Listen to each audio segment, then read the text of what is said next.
kuangalia hilo kaburi. Bwana asifiwe.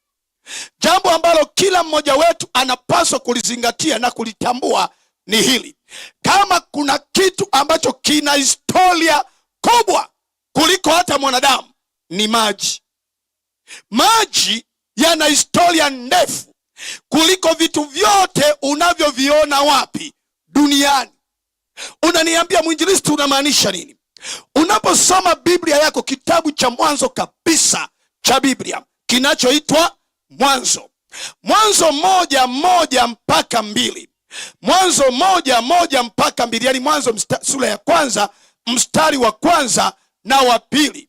Biblia inasema hapo mwanzo Mungu aliumba mbingu na nchi, nayo nchi ilikuwa ukiwa, na Roho wa Mungu akatulia juu ya vilindi vya uso umba.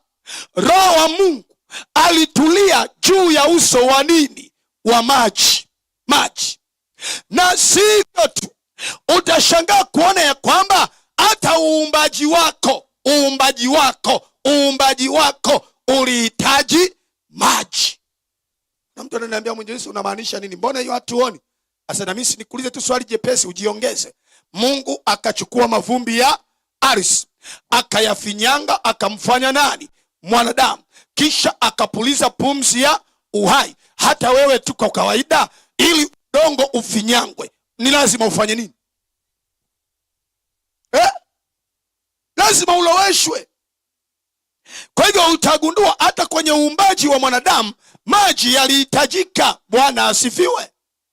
Lakini jambo la kushangaza zaidi, utagundua ya kwamba Yesu Kristo anapokufa msalabani kwa ajili ya kumkomboa mzambi, Biblia inaniambia wakati Yusufu wa Arimathaya pamoja na Nikodemo wamekwenda kwa Pilato ili wapewe mwili wa nani? Wa Yesu.